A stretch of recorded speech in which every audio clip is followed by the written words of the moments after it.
Let's go live on YouTube. Oh, my Ducks just. Oh, man. Oh, man. I almost forgot you were a Ducks fan. BTA. BTA. That's all I have to say. BTA. And 2025 Indiana is not the best team. That still belongs to that LSU team. No, I didn't say that 2025 Indiana was the best team. I still think it's LSU. But man, y'all got whooped. BTA got absolutely whooped. All right. This was the video I was watching. Isaiah Horton entering the transfer portal. Come back, because Alabama's whole recruiting pitch is, hey, we're Alabama, we're not going to give you short-term money, but we'll get you long-term money when you go to the NFL. I can't even sit up here in front, though, like I'm not going to miss Isaiah Horton. I loved him, and it's a very similar feeling to Isaiah Bond whenever he left, and ironically enough, those are two guys that had memorable games against Auburn and then departed. Isaiah Bond wasn't some flashy. Oh, you said, my bad. My bad. You said one of them. One of? Yeah. Yeah, I said one of. Not the best team of all time. That's definitely recency bias to say something like that. But one of. And you could say that's recency bias as well. But 2025 Indiana is one of the best teams of all time. Receiver didn't have 2,000 receiving yards one year, but he had a really good year, would have been starter on the next year's team, but he decided to leave, and that's because Saban left. We understand that, but Texas also gave him a Lamborghini and $1 million. But the whole hoopla with Isaiah Bond is Bama fans are... Yeah, and I know that Isaiah Bond still made the league. Yeah, he's still in the league. I know that, but he would have had a better college football career if he stayed at Alabama. And yes, like Matt said, it was understandable that Isaiah Bond left because Saban retired, and Texas gave him a lot of money and a Lambo, basically. But yeah, that Isaiah Bond transferring to Texas was a bad move for Isaiah. It really was. Sitting there going, dang, man, how you going to leave after making a legendary catch like that in the Iron Bowl? And now, I know he didn't have like a legendary catch, but it does feel the same way with Horton, and he had the game-winning catch. Had the go-ahead touchdown to go up 27-20. Alabama wins 27-20, but outside of that one catch, he had two other touchdowns, 3 total in the game. I'm trying to think about all the notable players that have left. So we had Keon Keeley, and not a big deal, not too worried about it. Even Q Rasal, man, whatever. Who else? Oh, yeah, James Smith. That one's the same thing. I would say, yeah, at this point in time, this has to be the most meaningful player that has left Alabama. You're talking about a starter in the wide receiver room, and at one point in time, it felt like this wide receiver room was really deep. But now, no, not so much. This was wide receiver 2 this year. Arguably would have been, no, not arguably. He would have been wide receiver 1 next year. Brooks would have been 2. So now, dang, is Lottie Brooks wide receiver 1? I don't know. Some people are going to say Ryan Williams. I just can't say Ryan Williams because this year he was wide receiver 4. After Ryan Williams' performance this year, oh man, saying wide receiver 1, that's you can't say that. Wide receiver like Ryan Williams cannot be wide receiver 1 after his performances this season. All those drop passes. Can't be wide receiver 1. That would be terrible for Alabama. And until you can prove to me, week in and week out, you can routinely catch the freaking football. Don't get me started. Y'all know how I get with my Ryan Williams catching the football rant. But until he can, let's just say, the first 4 to 5 weeks of next year have 0 drops. I am not labeling him as wide receiver 1. I can't do it because I know he's got the spinny move, 4,000. He can do the whole turbo twister, do all that nice flashy stuff. That's all fine and dandy. But that doesn't amount to a hill of beans if you can't catch the ball. That's the first step. And right now, he's the worst catcher on the team, and he'll be the worst catcher heading into next year. So I would label Ryan Williams as, I'll give him wide receiver 3, and that's pushing it. But if he can keep catching it, he will for sure be wide receiver 1. So, like I was saying, we're losing wide receiver 1 for next year because wide receiver 1 this year is Jeremy Bernard, wide receiver 2 was Horton, wide receiver 3 was Brooks, and wide receiver 4 was Ryan Williams. Well, now this means we only got 5 wide receivers on the roster. Williams, Brooks, Rico Scott, he wound up coming back. Meadows, that's the guy who got knocked down against Missouri. That sounds crazy to say, but yeah, that's like the only memory you probably have of him. And then Sedarian Morgan, that'd be the freshman, true freshman. He is probably going to play as a true freshman, and he could make a push for wide receiver 1 next year. Keep your eyes on him. I don't want to talk about him too much just because most Bama fans have no idea who he is, and I hate to hype up a guy who hasn't even played a snap at the collegiate level. I've already had people texting me asking, yo, Matt, does this mean what I think it means? And no, it does not. This does not mean or confirm that Cam Coleman, because what those people are trying to insinuate is, oh, does that mean Coach Kalen DeBoer told Isaiah Horton that Cam Coleman's coming in, so you might as well hit the portal? No. Even if Cam Coleman was coming in, that wouldn't have meant Isaiah Horton's got to automatically leave because he still would have been a starter. Let's put that to rest right now. This doesn't mean Cam Coleman's coming in. I don't really think there's a great chance he ends up at Alabama, but Alabama's definitely in the mix for him. He's probably. I mean, he did. To be fair, Cam Coleman, he did visit He went to Tuscaloosa. I said Tuscaloosa. Tuscaloosa. He did. He did went to the Alabama. He did visit Alabama. So I would never say never. It could happen. Going to Texas Tech because they got all that oil money. I got to throw this in there while I'm thinking about it. I also believe this has a lot to do with Ryan Grubb is, unless I am just highly misinformed, he will be coming back next year, which is not good news for Alabama fans.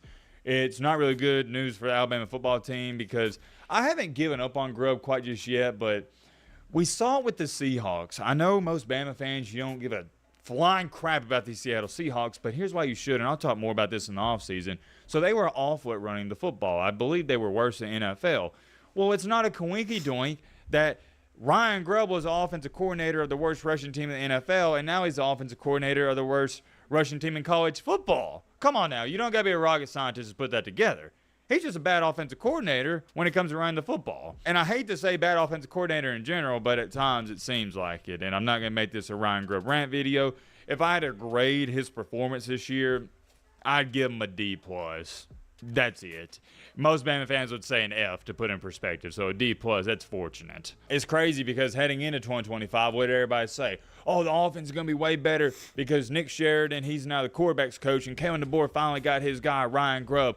They're like Batman and Robin. They're like peanut butter and jelly. They go together great. Well, guess what? Newsflash, partner, they don't go together great. It was a disaster this year on the offensive side of the ball. And the guy everyone had the most question marks about, including myself, was Kane Womack. He was our saving grace. So there is multiple different things that could have led to this decision by Isaiah Horton, but the bottom line is he's entering the portal, and it stinks. Don't let an Alabama fan tell you any different. They say this isn't a big deal. They're just lying to you because I think it is. Many more things I could say, but all in all, guys, I'm trying not to overcomplicate this. It's just a bummer. It's a bummer. Hopefully we don't get any more bad news, but by this point in time, or at this point in time, it seems like it's almost certain. I mean, it's every single day, man. Every single day. Sorry. Alabama's getting some bad news. Let me calm down and not scream too much before the playoff game. I'll see you guys later tonight. We got a reaction video. Yeah. Look, I believe I said this before, but I was absolutely shocked when I saw Isaiah Horton enter the transfer portal. You know, like Matt said, I thought he would be at least a wide receiver 2 for next season. And, you know, stay with Alabama, become a wide receiver 2 for next season, or even wide receiver 1. Yeah, this shocked me. This shocked me for sure. And to be honest, I would love to see Alabama get Cam Coleman. I think that would be so cool. Just a former Auburn player just transfers to Alabama.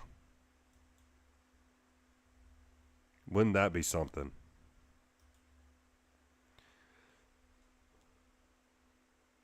All right. Okay, let's watch This is the maybe the craziest NIL situation yet. first time I've ever seen in the history of covering college athletics as long as I have, where a school is refusing to let a player leave. And here's what's funny. Nobody feels bad for this guy whatsoever. Take a look at this comment. 2,500 likes. If he signed that contract, then he can't enter the portal. Don't feel bad for the kid at all. A little bit better. And man, oh man, we had to talk about an absurd situation involving the NIL. And I would actually go as far as saying this might be the craziest situation involving NIL yet. I want you to listen to this, Timothy and Bobby. We have a college athlete who signed to a school, and a few days later, he decided, you know what? I don't want to go to that school anymore. I want to transfer elsewhere. But now that said school is refusing. Let me say that again. They were refusing to enter his name into the transfer portal database. They are literally telling him, no, you can't leave. You broke the contract. And guess who's gotten involved with all this? Somehow, some way, the Kiffinator, yes, Lane Kiffin, has found himself in the mix of things. Apparently and allegedly, Washington... Man, how is Cam... I said Cam. How is Lane Kiffin involved with this? Like... Excuse me. How was Lane Kiffin involved with this? And also, I heard about the whole situation with this guy, and yeah, he signed like a brand new contract with Washington, and then they announced that he entered the transfer portal, and I'm like, this doesn't make any sense. Like, he just signed a contract. Is already in talks about suing this quarterback as well. What's going on? It feels like I say this every couple months when it comes to the transfer portal and NIL. I haven't covered a situation quite like this. There's a bunch of other things going on in the college football world, and I would love to cover them. We may make another video today before the playoffs, but for now at least, we got to lock in, we got to hone in, zone in, whatever you want to call it, on this one topic alone. Before we go any farther, got to give you some context. Context is key to every story and situation, and without context, you'd be completely lost in this situation as well. The main character of this video is quarterback Demond Williams Jr. He followed head coach Jedd Fisch from Arizona to Washington. He was supposed to be the next big thing for the Washington Huskies. He was the chosen one. He's who they were putting all their chips into. They were highly invested in this young man, and he recently signed, guess what, a contract that's being reported around $5 million. Yeah, you heard me correctly, $5 million doubloons. That's a lot of money on. Let me give you some dates. He signed that. Him $5 million. $5 million. That's insane. Extension to stay with Washington. And I know that's crazy to say that we have players signing extensions, but it's where we are in the modern era of college football in 2026. He signed that last week, around January 2nd, January 3rd. But then 2 days ago, out of nowhere, reports start coming out that Demond Williams, the same guy who just signed a $5 million extension on January 2nd, he's entering the transfer portal. Everybody's going, well, wait a minute. Whoa. Hold on. I thought he signed a new deal with Washington. Why would he leave? What's going on there? Nobody had any clue or idea what this was about, but here's where things get even more interesting if it wasn't interesting enough. Not only did he just enter the portal, he entered the portal with a do not contact tag. I know a lot of y'all know what that is, but reminder, we have new people coming to the channel. I didn't know that. So he did enter the transfer portal, and he I'm sorry, I got a cough. He did have a do not contact tag. Every single day. I appreciate y'all. If you got the content, consider subscribing. And they may not know what this means, so let me briefly explain it. It's self-explanatory. 99% of players that enter the portal, why they go into the portal? Because they want schools to reach out to them. I'd say it's arguably less than 1% of players that enter the portal have this quote-unquote do not contact tag on their entry. And that's where it confuses people, because I'll have people tweet at me and say, well, Matt, I don't really understand this. I thought the whole principle and purpose of entering the portal was so you could have other schools call you and reach out to you. And yes, my friend, you're 100% right. The next question is what? Well, if I'm right, Matt, can you explain it to me? Why would you enter the portal if you're not allowing teams to contact you? That defeats the purpose. And yes, you're also right. You're even more confused than you were before I started explaining it. You're now going, well, I don't get it, Matt. How is he going to go to a new school if nobody can contact him? It's relatively simple. It's called tampering, partner, okay? I'm not beating around the bush. I'm not sugarcoating it. It's tampering. I'm trying to dumb this down in the simplest way to understand as possible. These guys that enter the portal with a do not contact tag, they already know where they're going, long story short. Somebody somewhere reached out to them. We'll just talk about this situation while Damon Williams was at Washington, and he said, all right, sounds good. I'll go there before I even enter the portal. But to do things by the book, you just technically have to say, hey, I'm entering the portal, and then you have to commit to that school like you didn't know you were already going to commit and sign there before you enter the portal. Hopefully that makes sense. I'm trying to cover all my bases. I really can't dumb it down any more than that. I know this stuff can be confusing. So who was this mysterious team that Damon Williams was going to be leaving Washington for? Well, come to find out, allegedly and apparently, it was and may still be LSU. Yes, the LSU. Kiffinator has gotten involved. From all the reports I've seen, LSU has offered him roughly $6 million to $6.5 million to leave Washington and come join Lane Kiffin at LSU. Why is that $6 million and $6.5 million number important? You may ask. Great question, because a couple minutes ago, what did I tell you? Washington was offering him $5 million to return. That's why he's leaving. He's getting a $1 million signing bonus if he goes to LSU. Or not a signing bonus, but he's getting an extra $1 million. You get what I'm trying to say. Ironically enough, I talked about this yesterday. I can't remember what video it was on because we've been making 3 to 4 videos every single day. But do I blame players for going after more money? Absolutely not. Here's why. As a college quarterback or as a college athlete right now, you are running a business. What business model is this? Service-based. As a quarterback, you are providing a service. And your goal, because you have to treat this like a business off the field, is to get paid the most for your service, correct? And it doesn't matter if you're providing your service at LSU or Washington, you're still doing the same job. So how these athletes are looking at it, and I don't blame them, I'd be doing the same thing, is they're going, okay, well, if I'm going to be doing the same job, why not get paid more? Only in college football is this frowned upon because in the business world, it's applauded. Don't get me wrong, I'm not saying I like this, but what have I said time after time after time? Hate the game, not the player. Let me put this into a better perspective so people like me and you can relate. If you are a plumber and the company you work for is going to pay you $150,000 in 2026, but a new company reaches out and says, hey, Matt Be Great, if you join our company, you do the same work you did at your previous one. You don't have to work an extra hour of overtime or anything. You're just doing the same job, same exact thing to a T.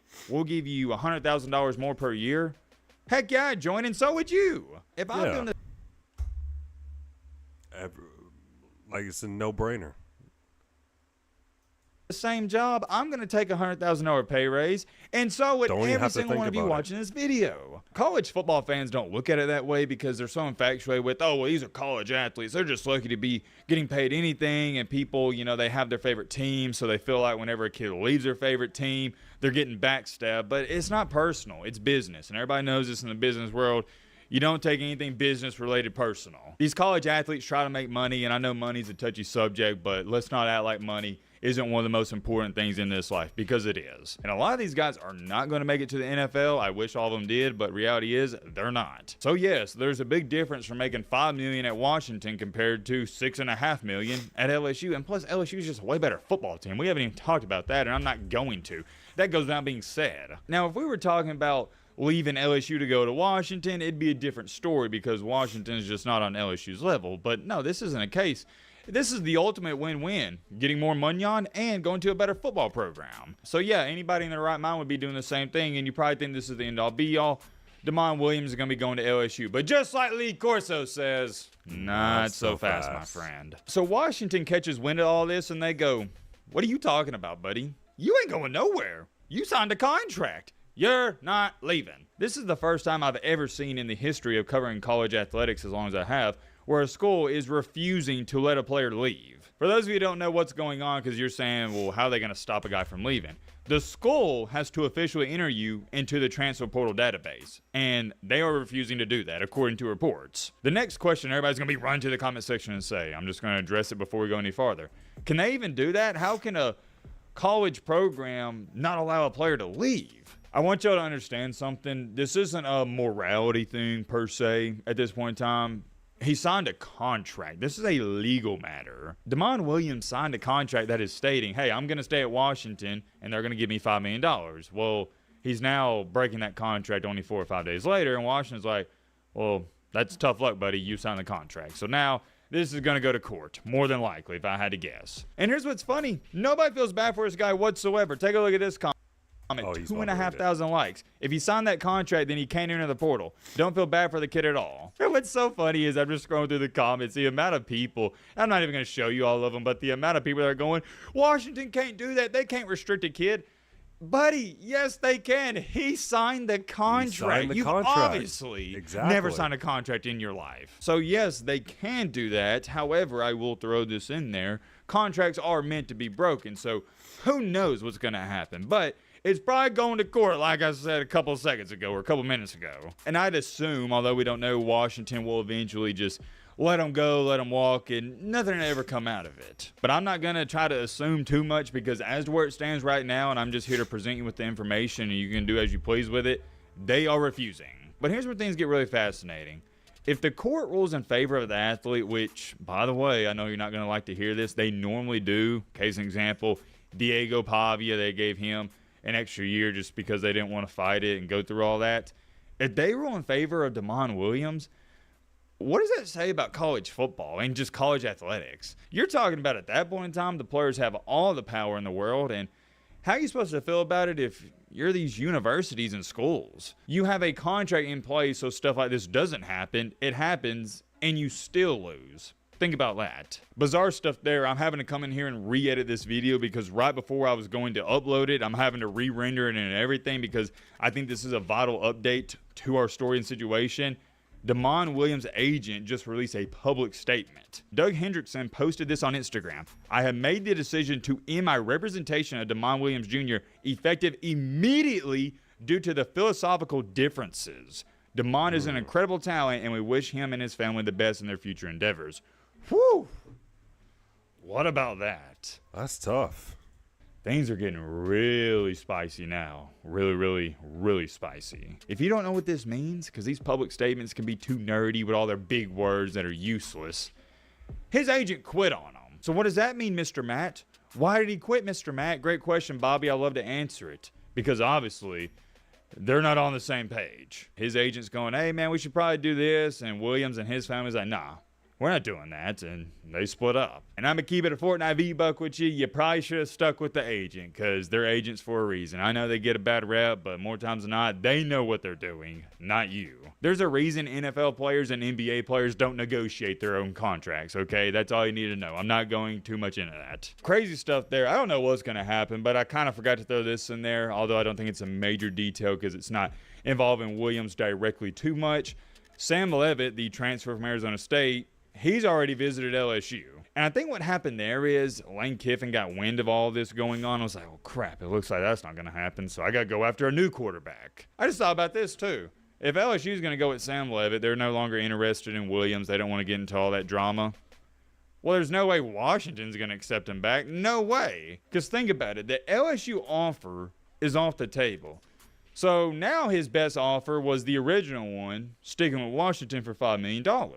But there is no way that's still holding up. No way. You know how awkward it would be for him to go back and say, hey, guys, I kind of messed up. Can I come back? They're going to be like, heck to the no. No, you can't come back. Well, actually, he came back. Now he's back with Washington, and, well, he's back with Washington, and he's staying with Washington. Back? And if I'm a Washington fan, which I'm not, I wouldn't want him back. I don't care if he would be our best option. You betrayed us. No, you're out. Crazy stuff, man. Crazy stuff. I'll keep you guys updated. Let me know your thoughts down below. But and to be honest, if I was them, I would probably let him walk. Even though he may be Damon Williams may be their best option at quarterback, then like who cares? Like it sounds like he doesn't even want to be there. I would just let him walk. All right, but anyways, I'll be right back. I need to get some water. I'm thirsty.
Excuse me.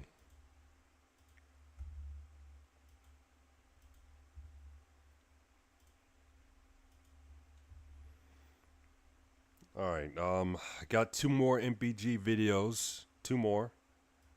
The reign. All right. Got some sad news. The SEC's reign of terror is over. Reign of terror the SEC has had over college football the last 20 years, I think that's over. And hold on, let me go back on that. It's not that I think it's over. I'm telling you, it's over. College football fans do not fear the SEC anymore. 10 years ago, they feared the SEC.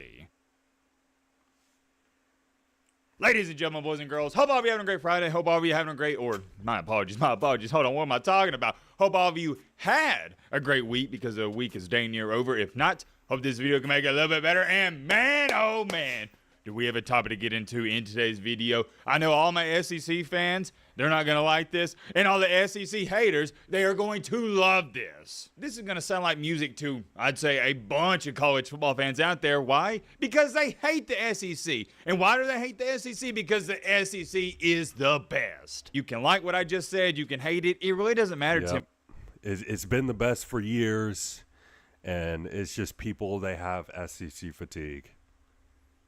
Timothy and Bobby, it's reality. It's the truth. I think we have one of the best YouTube channels and communities out there because we have so many different opinions shared in the comment section every single day. That's what makes the channel what it is, because if y'all agree with every single thing I said, we wouldn't have much of a topic of discussion now, would we? I know we bump heads every now and then, but I really do appreciate the differences and the shared diversity we have. There's a lot of things we disagree on. How many, you may ask? Well, how about every single day, and in every single video, we're posting multiple videos a day, in every single one, somebody's calling me stupid, somebody's calling me an idiot. No, Matt, you're wrong about this, you're wrong about that, and I love it. Why do I love it? That's a great question, my friend. I love to answer it, because that person is extremely passionate about their favorite team or their take on the matter at hand. There are some people that occasionally they'll agree with my takes, and from time to time they'll say, you know what? Matt hit the nail on the head with this one. But the one topic, ever since I started talking about college football on this channel, which was years and years ago, that always has, and more likely always will, get college football fans going, is the SEC. You want to talk about polarizing, look no farther than the SEC. There is no middle ground. You either love the SEC, which means you're a fan, or you're a fan of the Big Ten, the Big 12, the ACC, or maybe even the Group of Five, and you despise the SEC. It's beyond simple to understand, so let me break this down for you, because context is very key to every situation we talk about. I can't go any farther without giving you this. For all my SEC haters, I'll just call you that, or non-SEC fans, whatever you want to call yourself, why don't you like the SEC? I know you can't reply to this while I'm saying it, but I know what all of you are going to write in the comment section, something along these lines. I'll be paraphrasing. Alabama won all those championships, so the entire conference acts like they did it, and then every single year they claim they play the toughest strength of schedule, but in reality, it's just teams like Missouri and Tennessee getting preseason hype in the rankings. Come to find out, when they play in a bowl game against a Big Ten team, they're not even that good and they lose. I could go on, but that's what most people are going to say, something along those lines. Long story short, the SEC is overhyped. Now, what is the one rebuttal SEC fans have had against all the haters and people saying stuff like that? And even I've said this, because I've never thought it was not even just much of an argument. It's not anything of an argument. The only thing I've ever stated about it before this video is this right here. You hate them because they're the best. You hate the SEC because they are the cream of the crop. To put into better perspective, because like we talk about perspective. Hate them because they've been the best for years and they have SEC fatigue. Is key. When I could start keeping up with and fully understanding college football, it was right around when I was about 6, 7, 8 years old. So we'll say 2006, 2007. And that was, I guess you could say, coincidentally enough, right when the SEC started their reign of terror on the entire landscape of college football. They won 7 championships in a row from 2006 all the way up into 2012. Yeah, I started liking college football. I would say around 2009, when Alabama won their first championship under Saban. Yeah, back when Alabama had guys like Mark Ingram and Greg McElroy as their quarterback. And who else played on that team? I think Rolando McClain played on that team. I think.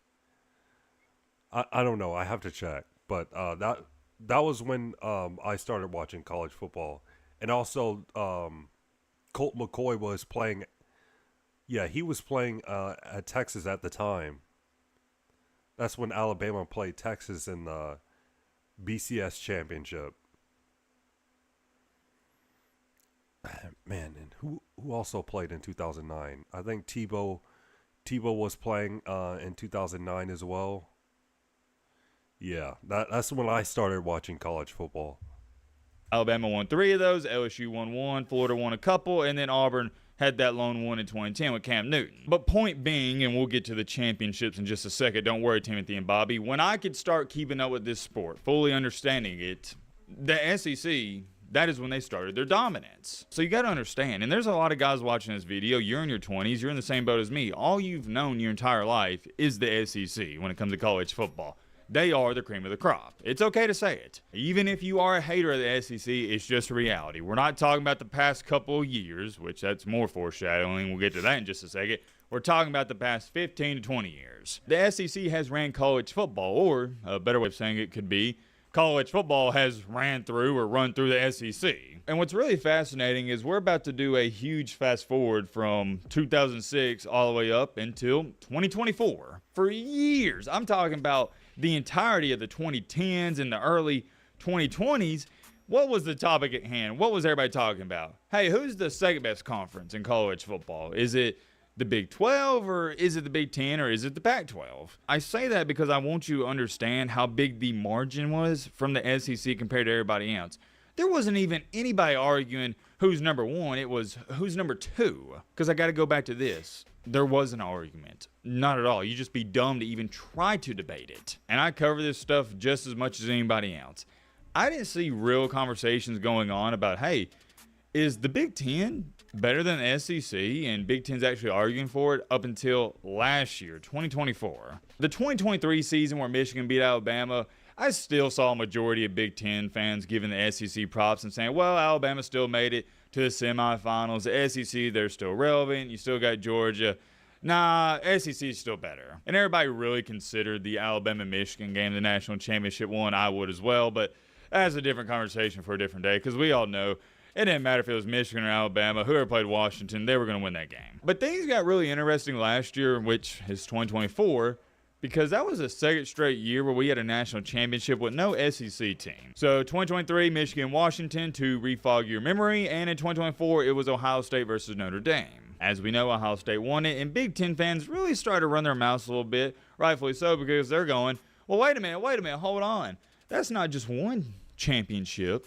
That's 2 back-to-back. Michigan winning that championship in 2023, that was the first Big Ten championship or championship winner from the Big Ten, however you want to say it, since 2014 with Ohio State. And the next recent one outside of Ohio State winning it in 2014 was Ohio State winning it in 2002. With the Big Ten going back-to-back, though, it started to, I would say that was the domino effect of people legitimately talking about, maybe the reign of terror for the SEC, it might be over. You still had people pumping the brakes because they're going, well, it's just 2 years, and let's see what the SEC does in 2025. Well, here we are. This will now be the 3rd straight year without an SEC team in the national championship. And your winner is either going to be from the sorry... It sucks, man. It does. But it is what it is. It is what it is.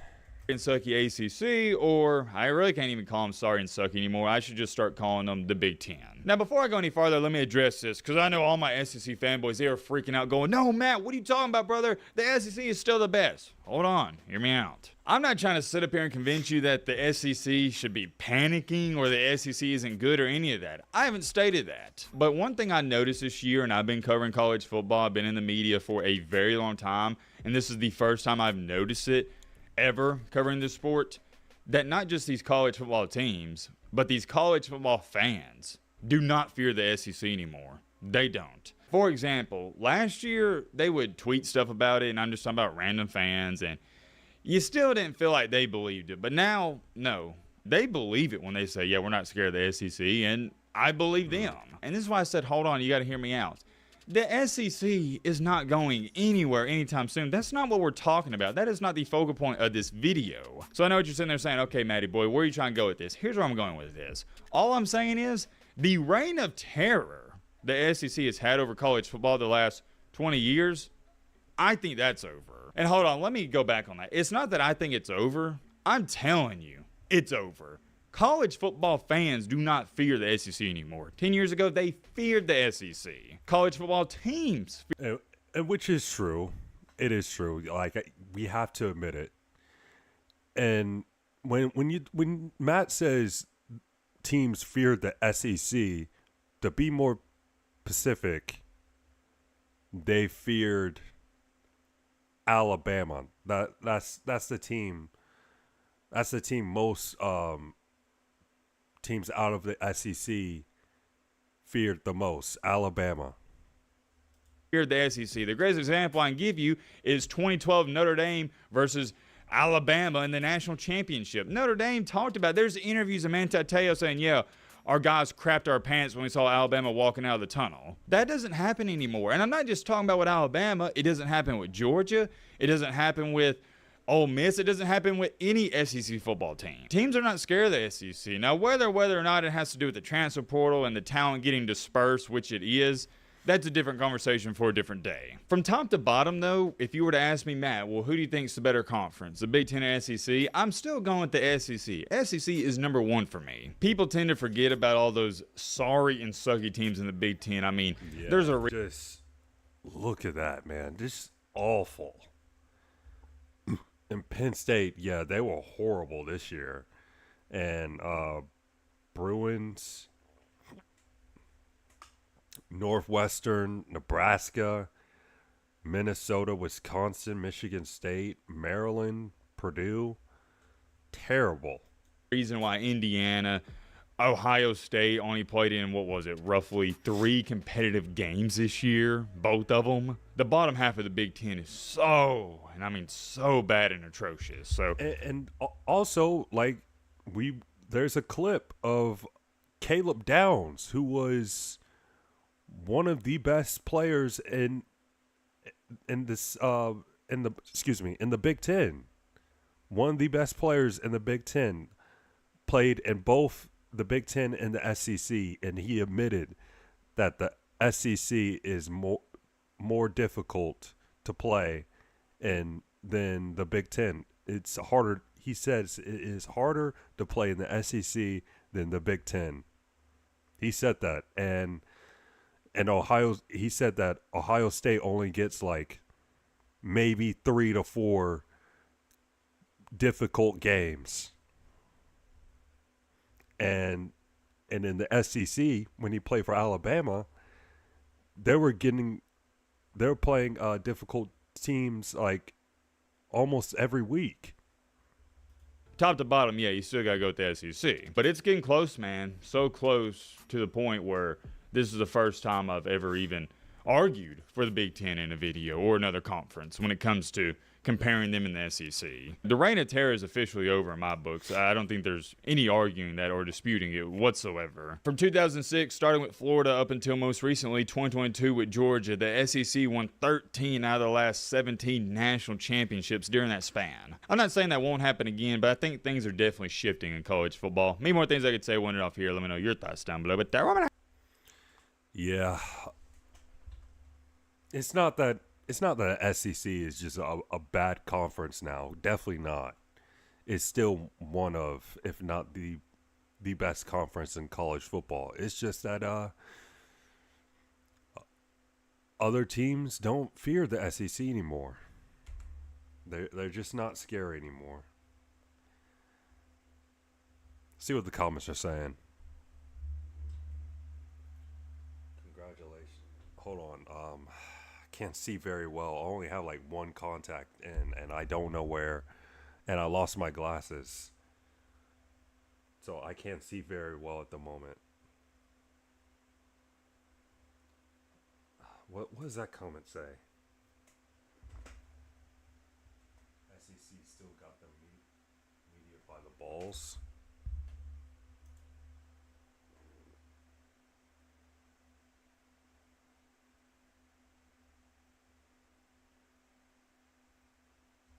All right, I'll just move on to the next video.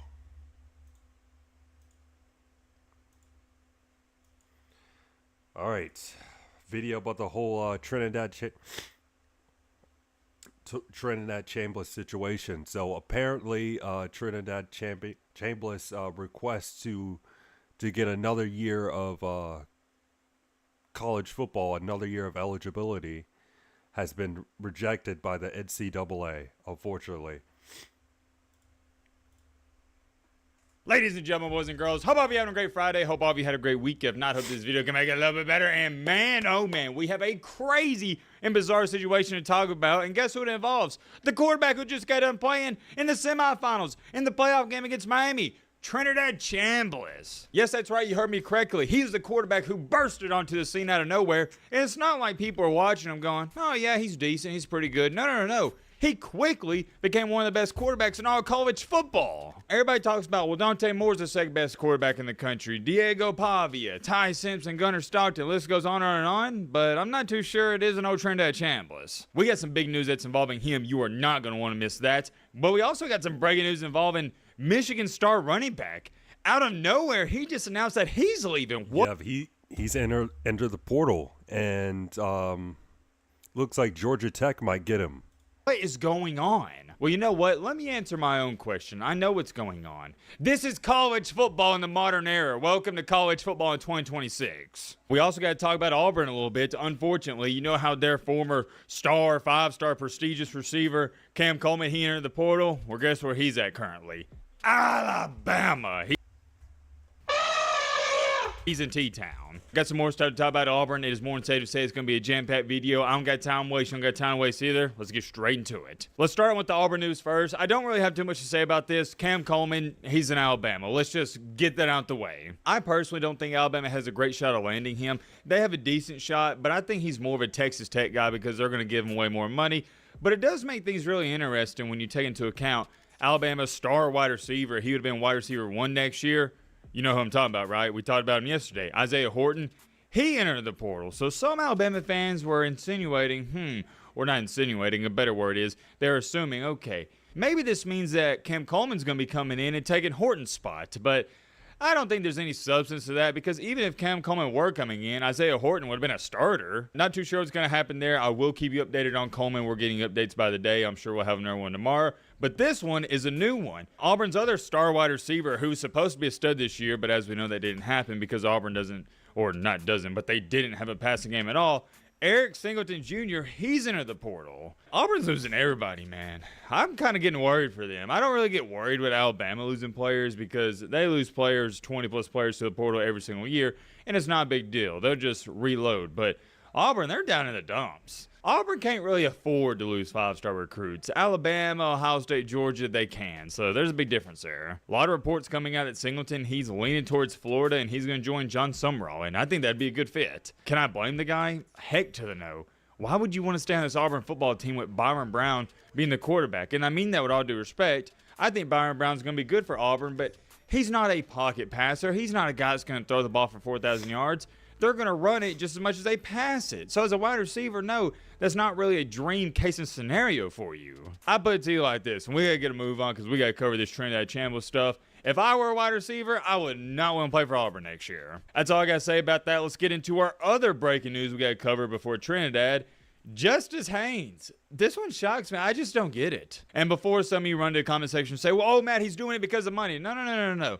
You can't really bring money up because Michigan could pay him just as much as anybody else. If you have no idea I didn't understand that either. Well, I don't understand why Justice Haynes is entering the transfer portal, especially after one season. Well, it's happening. Well, it's happening all the time, but still. I thought Justice Haynes would stay. I'm talking about Michigan star running back and former Alabama star running back, former 5-star recruit as well, Justice Haynes. he's entered the portal. I don't know, man. That beats me because Michigan is a run-first offense. You're going to get a bunch of carries there. He was going to be a starter next year. Exactly. Like Michigan runs the ball a lot. They're known for running the ball. I don't understand this. I'm trying to think, guys. If you know anything about this, if you're a Michigan fan, I know we got a bunch of them. Shout out to the Michigan fan base. Please let us know in the comments section. Why is he doing this? I know y'all got to know something. I haven't had time to talk to any of my sources, and I really don't have a lot of Michigan sources of that, so I'm really left in the dark on this one. I'd love to give you guys a reasoning and explanation for this, but if I don't know anything, I'm not going to talk out of my butt and act like I do know. No, I don't know. I'm trying to think as to even why he could be leaving. Maybe it's because, well, they are getting the new head coach. Maybe him and Whittingham, they didn't hit it off in their first meeting. And you know what? That does make a lot of sense now that I think about it, because Whittingham, he may try to change the style of offense, and Haynes may not like that. That's got to be what's going on here. Haynes had a meeting with him, was like, yeah, I don't really like this guy, so I think I'm going to go elsewhere. According to our reliable source, Pete Nako's early school to watch is Georgia Tech.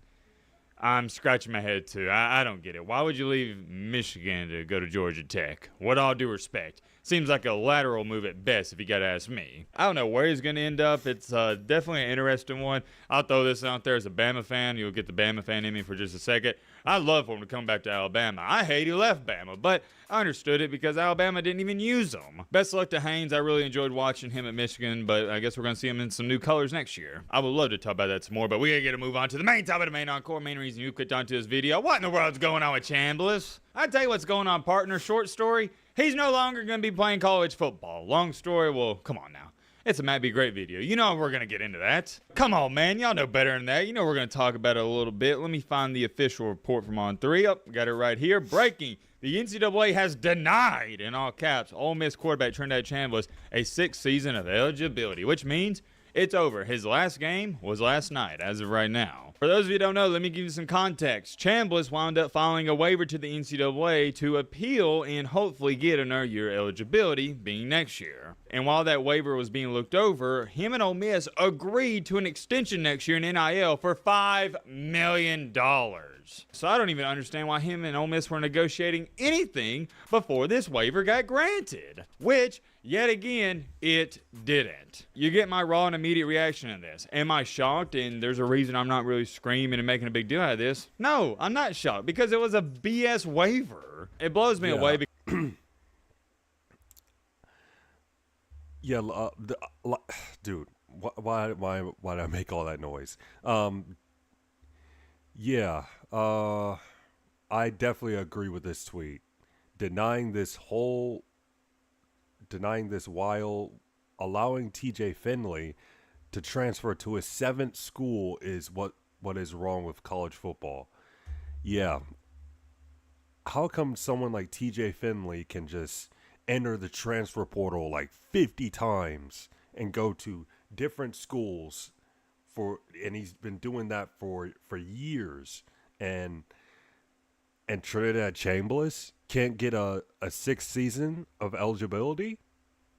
Because a lot of people are speaking on this situation, they do this a lot, when they have no idea what's going on and they don't know any of the details. Before I say what I'm about to say, let me throw this out there. I'm not saying I'm happy his waiver got denied, because to be honest with y'all, I don't care whether or not Trindad Chambliss plays college football next year. Could care less. But what I am here to tell you is that waiver was complete BS, and I'm going to explain it to you since no one else is. Because I've already seen so many people on social media saying, well, how in the world does he get denied, but Pavia gets granted an extra year of eligibility? That doesn't make any sense. Yes, it does. Let me explain. I know y'all hate Diego Pavia, and I'm not saying I like the guy, but there is a big difference. Pavia had a legit reason. Chambliss did not. Pavia and his lawyer were arguing against a rule.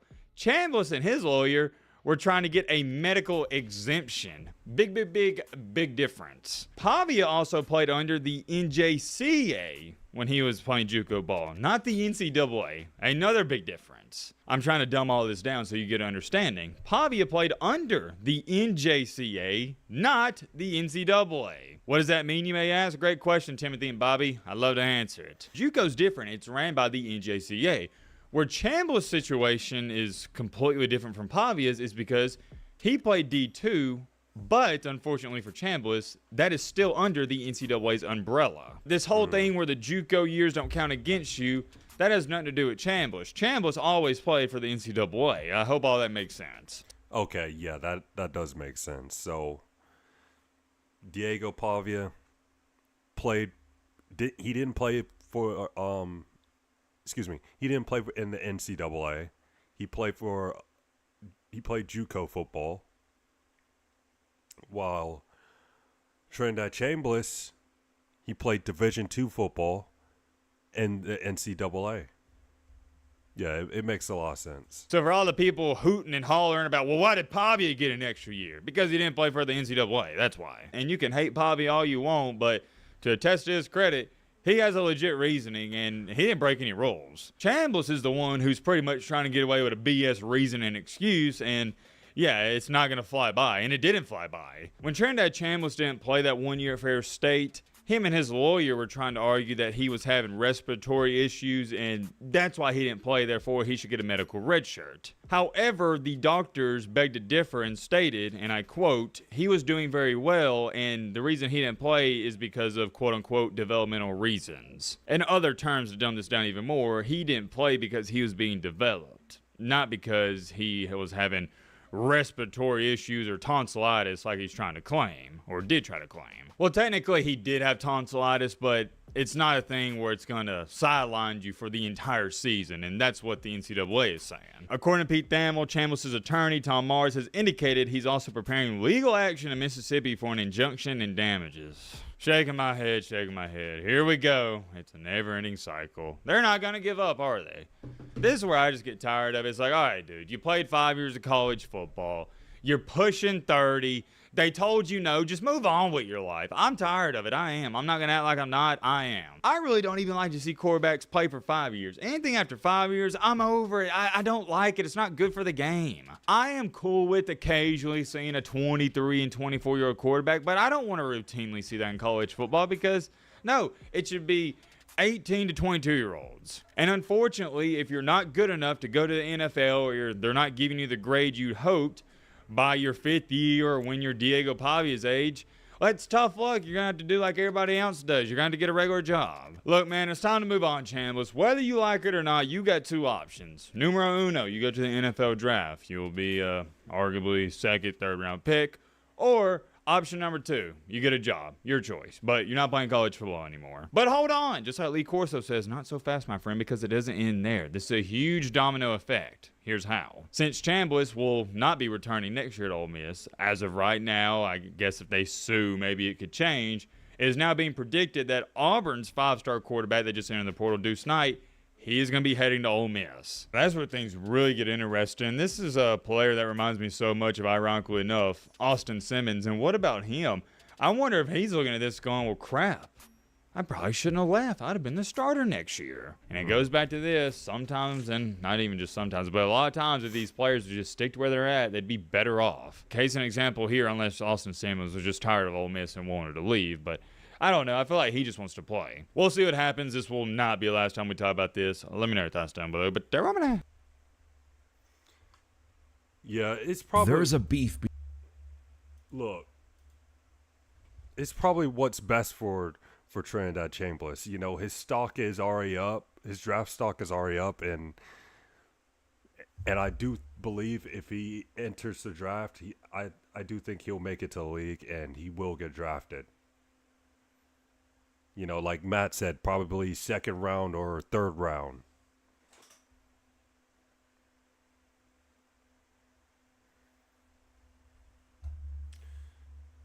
All right. All right, we're finally moving on from college football. Now, let's see what's going on in MMA. There's a... So, apparently, Paddy Pimblett and Dan Hooker, they have a beef. And it got ugly fast. beef between Paddy Pimblett and Dan Hooker that just got very ugly. What began as just Paddy criticizing Hooker's grappling skills as a way to take a shot at Arman backfired into Hooker now hating this guy. He had an interview with MMA Guru, and out of nowhere, it was not prompted, it was not asked, the guy just out of his own volition, makes the most unhinged analogy that Hooker's grappling is so bad. According to Paddy, Hooker would not be able to pull a SA'er off of his own mom. And lad, people are saying like Justin Gage, he's older than that lad. He's 2 years older than Dan Hooker. That's true. Dan Hooker couldn't grapple a fucking just off his ma. You know what I mean? That was That's way too personal Yeah, that is a wild thing to say. for Hooker. Like, he told him right after, okay, it's on site. And then he brought up Paddy's friend who self-deleted a long time ago. Paddy talked about it after he beat Jordan. Friend who Wait, ain't said crap when we were face to face. I thought we were mates, but you're not a very good mate, are you? Paddy DeBatty. Rest in peace, Ricky.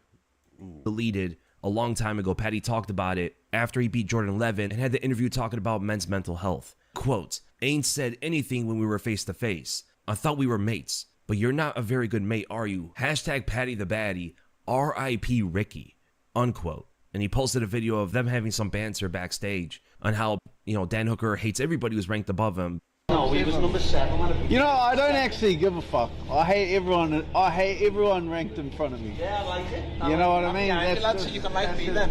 If you're behind me, great bloke. Some sweat Great bloke. you then. Great bloke. Absolutely love it. Second you get above me, I'll fucking hate your guts. I hate that your head's attached to your body. I like the style. Paddy responded to this by saying, quote, thought we couldn't be mates because I'm ranked above you. You took a hypothetical joke about how bad your grappling is and responded by talking stuff about my mate who self-deleted. Now that's the lowest of the low. And on site is fine by me. You're utter trash at fighting, unquote. He started his response with a friendly joke, but then questioned why Hooker would bring up his friend, as if that's too far. It's like, okay, you set your own boundaries and Hooker set his. Obviously, they have different limits. But once one of them crosses the other guy's boundaries, then the other is going to do the same. This is why it's very important to have these more like edgy jokes with people that are comfortable with that. Hooker obviously doesn't joke in this manner. And honestly, most people don't joke like this. And that's why they're called edgy jokes, right? Some people are okay with them, some people aren't. Like if you bring... Yeah, it's just better, like if you're going to make edgy jokes, you just do it, just do it around with your friends or... Yeah, with your friends who are typically comfortable with you making jokes like that.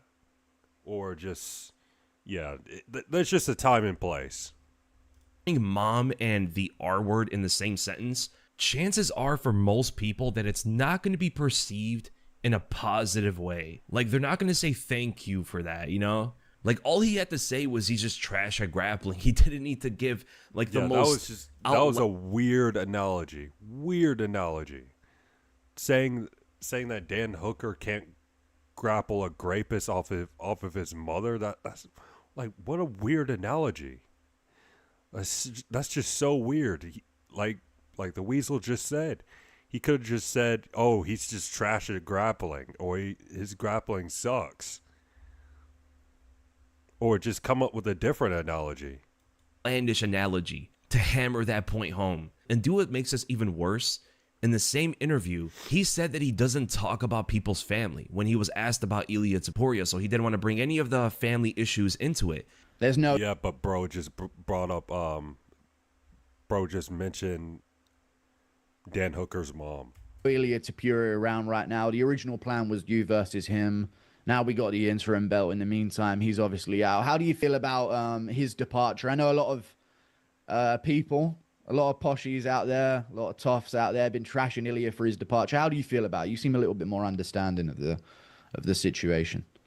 Family shit, lad. Know what I mean? Like, I would never want anyone to mention anything about my family, so I'd never do it about anyone else. It's not what we do. We're fighters. Really? Then what was this? And lad, people are saying like Justin Gage, he's older than that lad. He's 2 years older than Dan Hooker. That's true. Dan Hooker couldn't grapple a fucking just off his ma.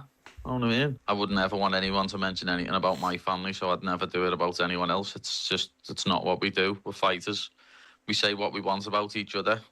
Say anything about me. Yeah, just contradicted himself. I'll say anything about him. but don't mention families. Clearly did. You know, that's below the belt. And I wish him nothing but the best with it, lad. I hope it all gets resolved. I hope it all gets resolved and he gets to see his child, lad. That's the main thing. He said he doesn't bring up anything about people's families. That's just not what fighters do. Okay, that sounded good, but then he proceeds to put Hooker's mom into the most unhinged analogy to make a point that Hooker's grappling is bad.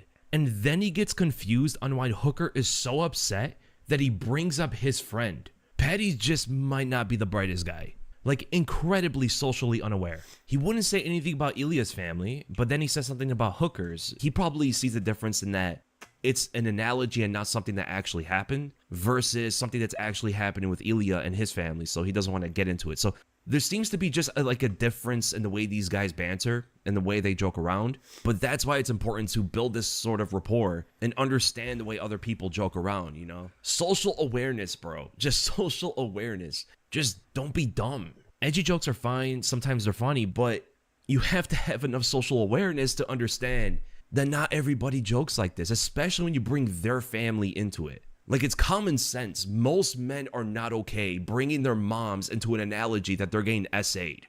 Like, you have to be straight up autistic. So, Paddy, when you're making a joke about somebody else's family, and they're definitely not okay with it, then be ready for them to make jokes about someone that you know. And the thing is, Paddy's made jokes like this before when he talked about, Don't dish it out if you can't take it. like, the Georgia and Russia situation that started the whole Ilya Taporia beef, right? He said he understands now why Russia terrorizes Georgia, and that set Ilya Taporia off. And I think he said it was a response to Guram Kutaladze. But he brought in an entire country and then said he didn't understand the circumstances. He didn't understand that Russia and Georgia had a war where many people passed away. But it's like, wait, what does terrorize mean? Like, what do you... Context clues. Russia terrorized Georgia, but you didn't know it was from a war.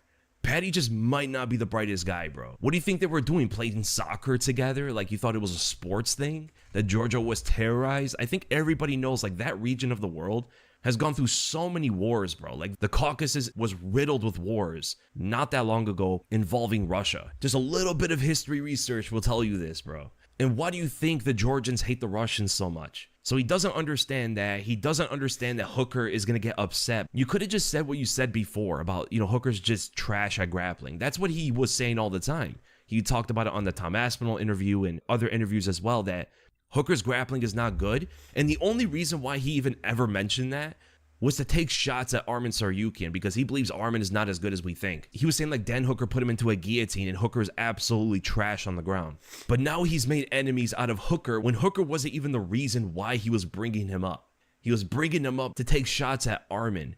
But now he's made enemies out of Arman and Hooker. Paddy's about to have a lot of big fights, man. From Arman to Hooker to Ilya, all these guys hate him, dude. I thought Arman was the most hated amongst the lightweight roster, but it might be Paddy. So it is what it is. At the end of the day, fighters are going to fight, and trash talk is going to happen at the end of the day. Now there potentially could be a storyline where Hooker rises up to fight, you know, Paddy Pimblett. And it's very convenient that they're in the Paramount era, so this sort of potential rivalry could be used as promotion for the UFC to eventually make this fight. But I think if it ever happens, it would most likely require Paddy to lose to Gaethje, right? Because if Paddy becomes champion, Hooker is never fighting him, bro. They are not going to give Hooker a title shot. He's so far removed from it.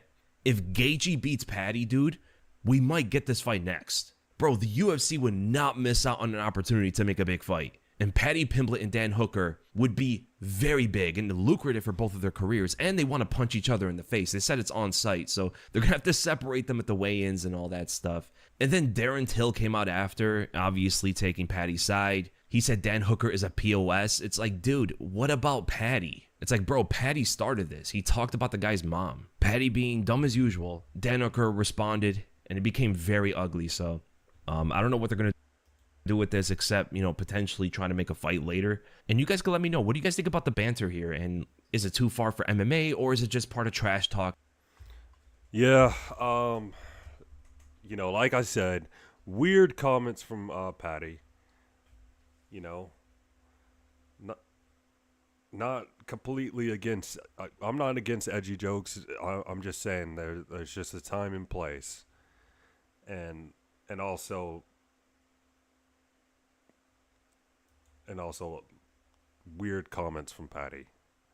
Just a weird analogy, and he got mad when Dan Hooker brought up his mentioned his friend. Yeah, this just absolute. You know what? Moving on. Tom. Okay. Should I get on X or just watch this video? Yeah, let's hop on X.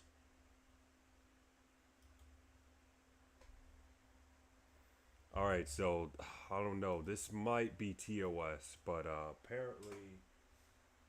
Okay, I'm sorry. I have to just squinch a little bit, or just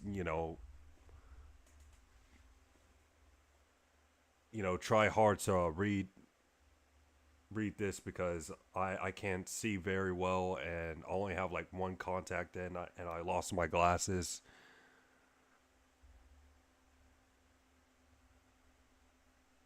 But Kick streamer Convy got shot at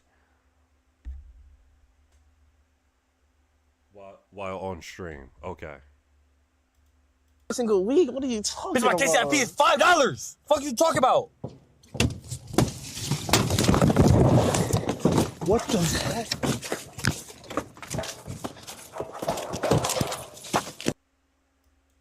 Dude, who was Convy even beefing with?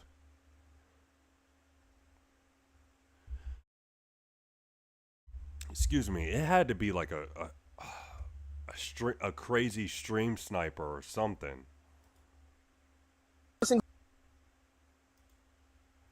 Well, hopefully Convy's alright.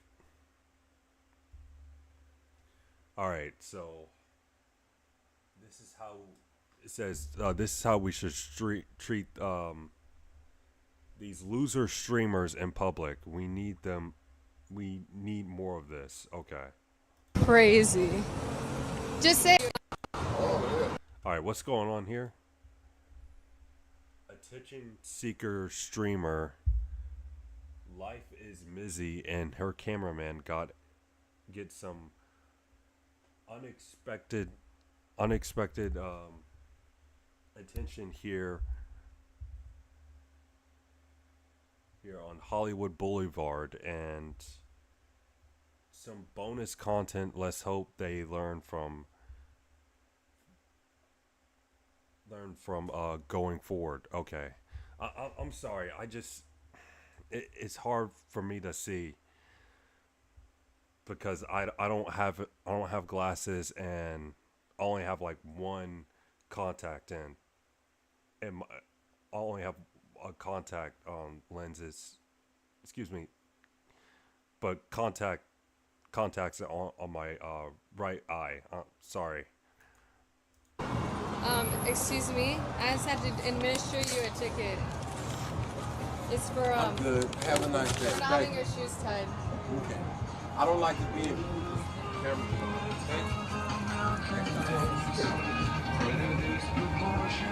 He said Next time I'm gonna spit on you. next time I'm gonna spit on your stupid ass.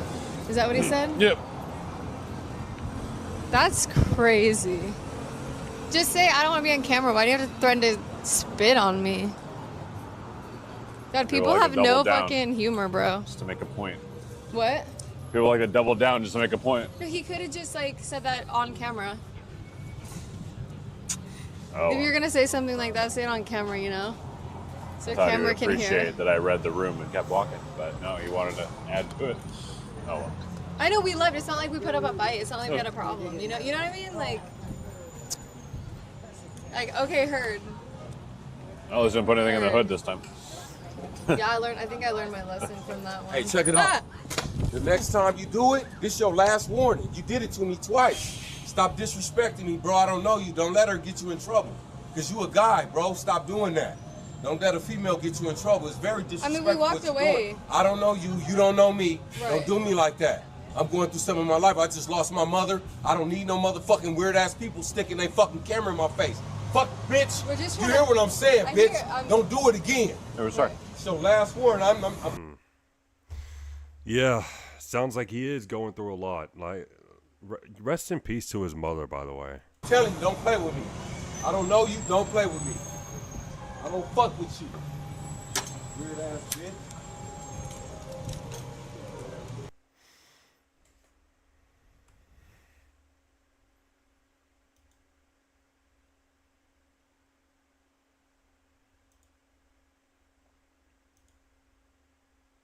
Okay, Ari spoke about that. No. Yeah, Trinidad, he's got to go to the league. He has to. Yeah, he don't have a choice at this point. He's got to go to the league.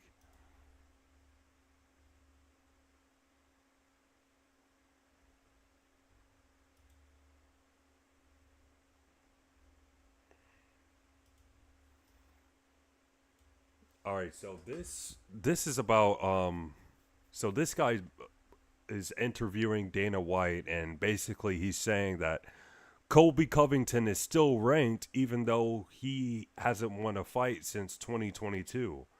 And he's saying that it doesn't make any sense that Colby's ranked. One thing that I got to be honest bugs me about the rankings a little bit specifically. I saw this tweeted yesterday, and it really just accentuated it for me and how crazy it is. In the latest rankings update, Colby Covington was moved down just one slot in the welterweight rankings. The guy's fought once in the last 752 days and lost. His last win was March of 2022. How does a guy like that stay in the top 15 for years after not fighting? It's a great top 15.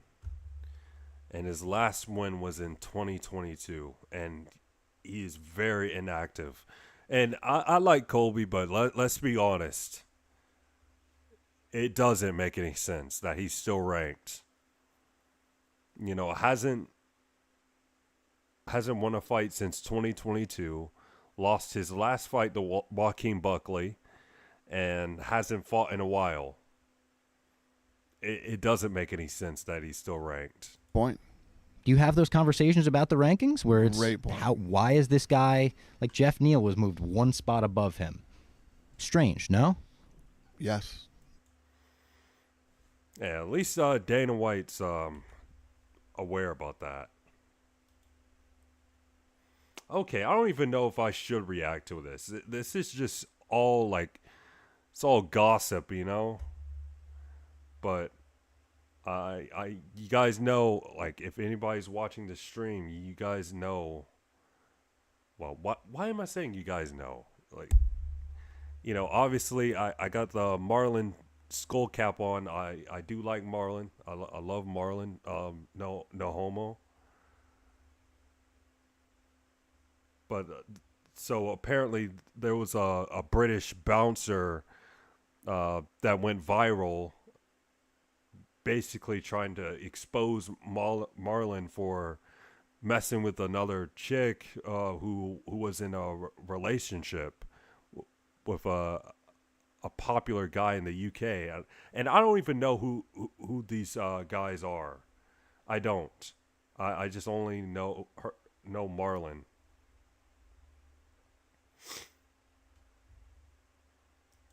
I don't even know if I want to watch this clip, to be honest. But yeah,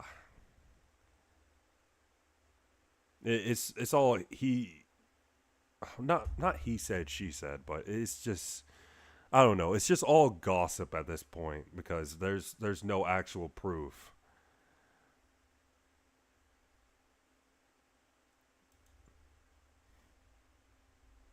So I'm just gonna move on from that. All right, so oh man, I would hate to put on, I hate wearing glasses, but glasses would be very useful right now, obviously, because I can barely see. Okay, so John Jones went off on DC. So apparently they're doing a reality show together, like a Ultimate Fighter reality show in Russia. And looks like Jones and Cormier still don't like each other. This season is against Daniel Cormier. Oh man, what a stuffy just dickhead Cormier really is. I think if you really get to know Daniel Cormier, he's really not. Yeah, it was nice. He's an asshole. He really is an asshole. I mean, he didn't really connect with any of the That's funny coming from John Jones, but okay. fighters here. He's just an asshole. I tried to make peace with him many times, and he made it very clear that he wants to be enemies for the rest of his life because how lucrative it is. And he's just a, I don't know. There was moments where we got to laugh, you know, but for the most part, he's a dickhead. You know, you look at the way that he treats his staff members. He brought like 10 yes men out with him and literally, go get me my water. Where's my this? Why is that this? It was just, he just bosses guys around, you know. And the times we weren't filming, he wasn't very sociable with the people on set. He's just a dickhead. I think people that really work with him knows that. If I wrestled against Daniel Cormier, it'd be really interesting to see what happened. But the one thing I do know is that I made him cry in front of the world. I took him off of the list of being considered one of the greatest fighters of all time. He'll be even lower in the rankings of the. I mean, well, he still is one of the greatest fighters of all time. Only Jones and Stipe beat him. I think that's what makes DC so underrated when it comes to the greatest of all time discussions when it comes to MMA fighters. Greatest heavyweight of all time because my prospect Gable Steveson is going to be 3 times the champion Daniel Cormier ever was. And so he'll just always be in my shadow one way or another. Crazy that he's still beefing to this day. This season is against Daniel Cormier. All right, here's Kamaru Usman speaking about the whole White House event. So basically there's rumors that at the White House event there'll be 7 title fights, which is just way too many. And Kamaru Usman saying that's way too many. But then they're talking this 6, 7 title fights. First and foremost, Henry, pardon my French, but who the fuck wants to watch 7 title fights back to back, to 5-round title fights back to back to back? What? Facts. Way too many. What if the 4 or the 5 or the 6 in a row are boring? I think it's a bad idea. Bad idea because, first of all, we want to see contender fights. We want to see guys who are willing to go risk their lives out there. When you're the champion, your whole goal is to keep that. You want to be smart. You want to be tactical. You want to strategically retain your title. Champions aren't going out there to just go, yeah, we're going to throw caution to the wind and just swing for the fences like we're in a bar fight. That's not what champions do because that's not what gets you to be a champion. No. You got to be smarter than everybody else. And listen, so this whole notion of let's put 6 title fights on there, I think that's a bad idea. And honestly, I might be asleep by round 3, by title fight 3. Yeah. And I 100% agree with Kamaru Usman. Like, why have 6 or 7 title fights? Why? That's just way too much. I think 3 is fair. Like 3 title fights for the White House event, that would be fair. And also, if they have had 7 title fights on the White House card, then it would be harder to book fights for other events in the future. Because everybody would have fought already. So yeah, that would be a terrible, like just a horrible idea.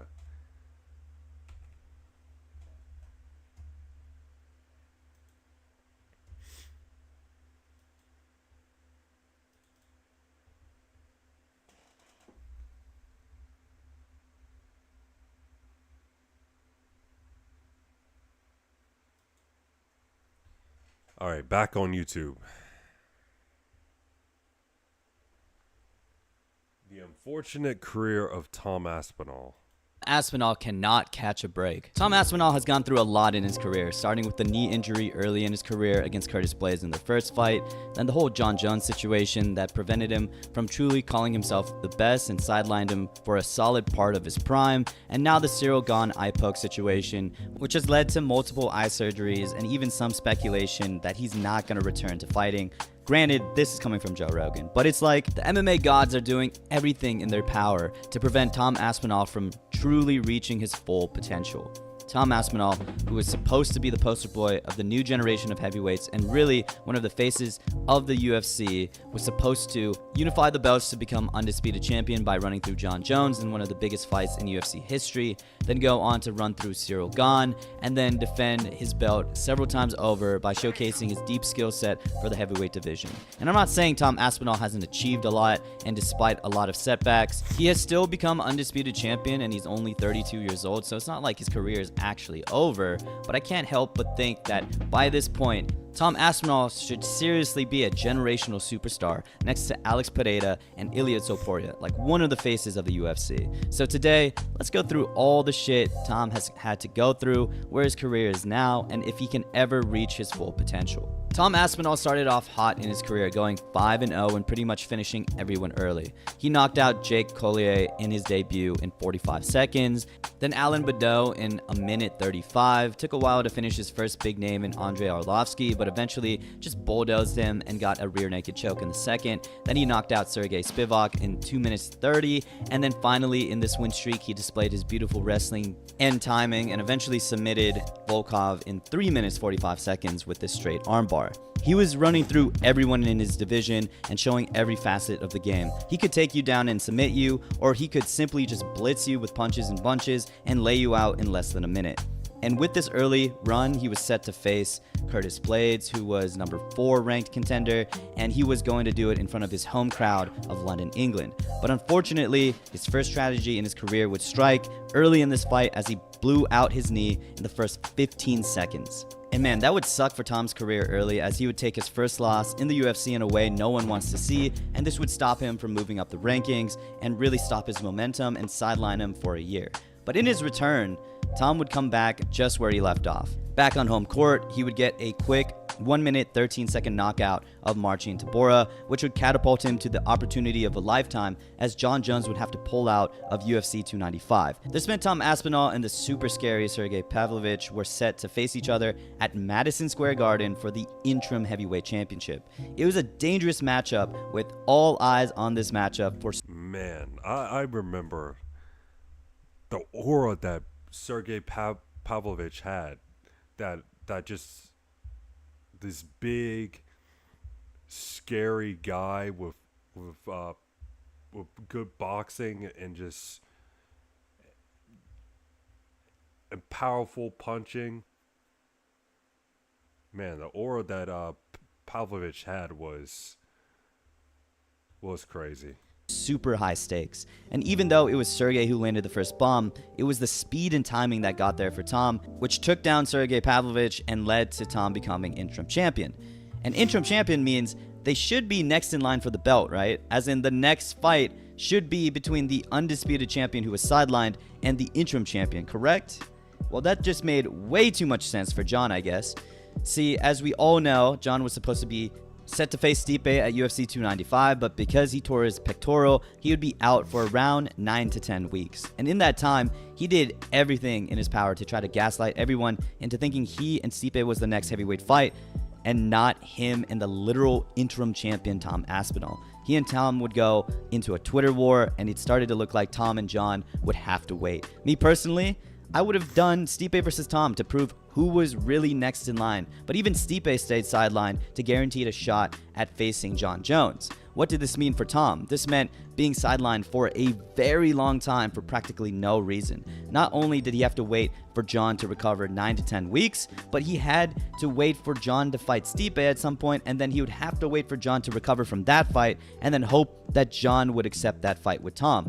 That whole process, of course, would take over a year, and as interim champion, Tom had a tough decision between waiting his turn for the belt and his chance to beat one of the greatest of all time to become undisputed champion, or not stay inactive and risk his interim title to continue his career. For now, he was stuck in limbo. And this is definitely where we saw Tom's career really take a toll, because in that waiting, he could have been fighting big names and becoming a star for the UFC. Look at Alex Pereira in this timeline. On that night, Tom became interim champion, but also Alex would become light heavyweight champion, and this is the night Alex would go from Israel Adesanya's arch nemesis to superstar of his own and the face of the UFC. From UFC 295, Alex would headline UFC 300, knock out Jamal Hill. He would again face Yuri and do my boy even worse with this head kick. And finally, end the year with a banger of a fight with Khalil Roundtree to solidify a giant 2024. To remind everyone, he was the face of the UFC, and he did this all before Jon Jones would finally fight Stipe at UFC 309. Yeah, man, what a year Pointon had. Where's that sound effect? Shama. At the end of the year. Meanwhile, for Tom, again, waiting on Jon to face Stipe and then relying on Jon to actually face him after that was so much of a risk to his career. He had to defend his interim title against Curtis Blaydes in a rematch in this time period. Dude, imagine if Jon Jones wasn't a duck. He would have returned healthy in the middle or maybe even the beginning of Q2 in 2024. Fought Tom, probably would have lost early to the wrecking ball that is Tom Aspinall, giving him an all-time moment Tom needs in his career. Then Tom would have definitely faced Ciryl Gane by the end of this year. And this all would have happened in 2024. He would have had a whole nother year fighting in 2025, and who knows? He could have fought Volkov again and beat him even worse. Maybe another title defense in this year. He would have been active probably. Oh man, that is crazy. If it wasn't for Jon Jones' inactivity, Tom Aspinall would have had multiple title defenses. Multiple title defenses. If it wasn't for Jon Jones' inactivity. Wild. Getting highlight finishes and been in the forefront of the UFC, but instead, in this timeline, he would barely fight in those 2 years, and in this fight, it gets even worse for Tom Aspinall. When Jon Jones finally retired in June of this year, Tom would finally become undisputed champion in the most underwhelming way possible, but still become undisputed, and his first title defense would be against Ciryl Gane. And with Tom now pretty much universally recognized to be the best heavyweight in the world right now, there's a lot of expectation for Tom to prove that and run through Ciryl and do so quickly, especially considering how quickly Jon did so against Ciryl Gane.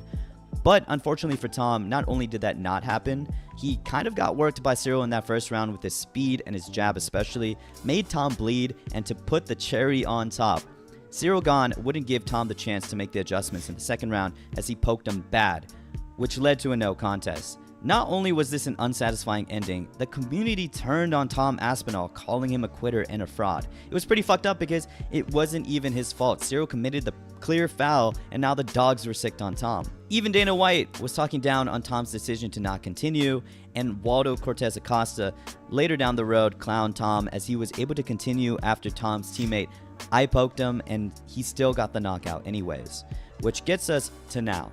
Tom needs multiple eye surgeries, with one of them already have happened and another one coming up in mid-January. It's looking so bad that we have Joe Rogan speculating that Tom Aspinall might never fight again after those eye surgeries. And even though I would take Joe Rogan's word with a giant grain of salt, he is still right in that a serious surgery like that is definitely not going to allow Tom to come back 100%. So in this recovery time, there's been rumors that Alex Pereira and Ciryl Gane are going to happen for the interim heavyweight title, which would be super lit. Alex said UFC White House is a no-go, which this would be a stretch with no proof whatsoever, but I think Alex Pereira is possibly set to fight Ciryl for the interim title and headline its own event. But with that, the attention of the heavyweight division is going to be more so on Alex Pereira and his move up to heavyweight rather than the champion Tom Aspinall. And again, with Tom being sidelined from the Jon situation and now his eye poke fiasco and recovery from that, it's like Tom can't catch a break. Every time he's supposed to be truly without a doubt the best heavyweight in the world and be this superstar, he gets sidelined by no fault of his own. He was supposed to be the heavyweight star and face of the UFC, but time and again, the UFC refuses to make him reach his full potential. So anyways, what do you guys think about Tom Aspinall's career? Is he done being unlucky, or is he going to finally break out as that star, as that giant face of the UFC? Is he going to come back 100% after these eye surgeries? I don't know, man. he may not with those all those eye surgeries. He may not be the same fighter if he comes back. I don't know, but we will see. We'll see. All right. It is pretty late, and I have something to do tomorrow, so I better go ahead and end it. How long did I stream? Okay, for almost 2 hours. So I've been live for almost 2 hours, and unfortunately, I didn't get a chance to game. Well, I could play video games, but I probably should go to get ready for bed. Anyways, but look, tomorrow got some playoff games. Should be exciting. I should have dropped some TikToks about the the NFL playoffs. Probably make a prediction for the Chargers and Patriots game. And I do have the Patriots winning, by the way. I do think Justin Herbert will piss himself again, and Drake May, he will ball out against the Chargers. But anyways, thank you to anybody who tapped in. Probably nobody watched the stream. Well, except for Reezy, you know, he would tap in for like a minute or two, but other than that, man, nobody watched this stream. But anyways, I will be back. I think I'll be back tomorrow. We'll see. And have a good night.